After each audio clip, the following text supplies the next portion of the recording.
दुर्गा प्रतिमाएं हैं आजमगढ़ में जो सूचना उपलब्ध है उसके अनुसार शहरी क्षेत्रों में लगभग 765 के आसपास और ग्रामीण क्षेत्रों में लगभग 900 के आसपास कुल 1665 के आसपास दुर्गा प्रतिमाएं पंडालों में स्थापित की जा रही हैं।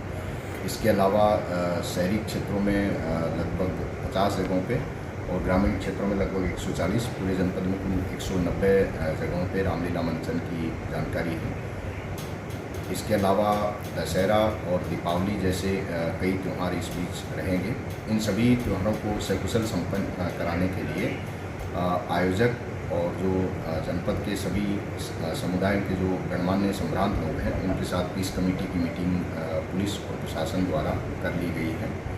इसमें डीएम महोदय द्वारा भी जितने भी विभाग इससे संबंधित हैं सफाई से लेके और बिजली और सब व्यवस्थाओं के लिए निर्देशित किया गया है और पुलिस द्वारा भी मेरे पूर्ववर्ती अधिकारी और मेरे द्वारा पुलिसकर्मियों को ठीक से ड्यूटियां लगाने और त्यौहार को सेफ और सिक्योर तरीके से संपन्न कराने के लिए समुचित निर्देश दिए गए। सर फोर्स कितनी तैनात रहेगी?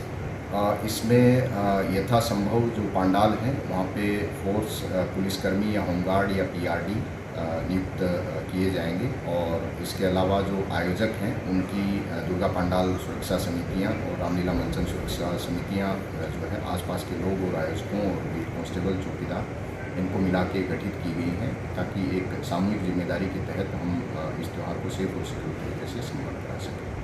सर पिछले सालों में देखा गया है कि जैसे रामलीला के मंचन में भीड़ जुटाने के लिए बार बालाओं का सहारा लिया जाता है, तो सर उसकी भी सख्त निर्देश है। देखिए जितनी भी शर्तें हैं वो आयोजकों को स्पष्ट कर दी गई हैं और अगर जो हमारा त्यौहार है वो अच्छे से जो परंपराएं हमारी हैं उनके अनुसार मनाया जाए। किसी भी हालत में किसी भी तरह का गैरकानूनी या अश्लील या अनैतिक कृत्य वहाँ पर नहीं होना चाहिए। उसमें अश्लील नृत्य या किसी तरह का भड़काऊ या दूसरे समुदाय संप्रदाय की भावनाओं को हाथ पहुँचाने वाली बातें चीज़ें म्यूज़िक या गाना इस तरह का नहीं होना चाहिए।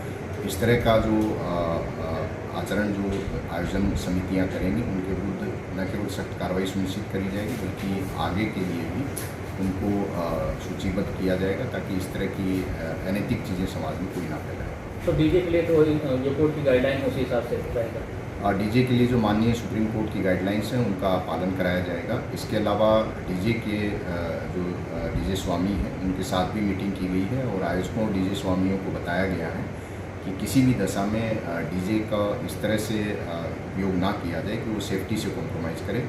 जैसे वाहनों पे बहुत ऊंचाई तक डीजे रखना या फिर डीजे ढीला ढाला रखना जिससे उसके ऊपर बैठे हुए व्यक्ति गिर जाते हैं, दब जाते हैं, उस तरह की चीज़ें हों या इतनी ऊंचाई कर देना कि वाहन के ऊपर डीजे के ऊपर व्यक्ति वो तार को छू जाए और कोई हादसा हो जाए। इस तरह की चीज़ें ना हों, ये बहुत डिटेल में सभी लोगों को बताई भी गई है और मैं आपके माध्यम से जनता को फिर से इन चीज़ों की अपील करना चाहता हूँ। ये सेफ्टी जो है ये कॉमन सेंस है, ये हम सब लोगों को पुलिसकर्मियों को आयोजकों के साथ रूट पे भ्रमण करके सेफ्टी के प्रत्येक बिंदु को देखना चाहिए। ये पुलिस और आयोजकों दोनों की सामूहिक जिम्मेदारी है। ठीक है।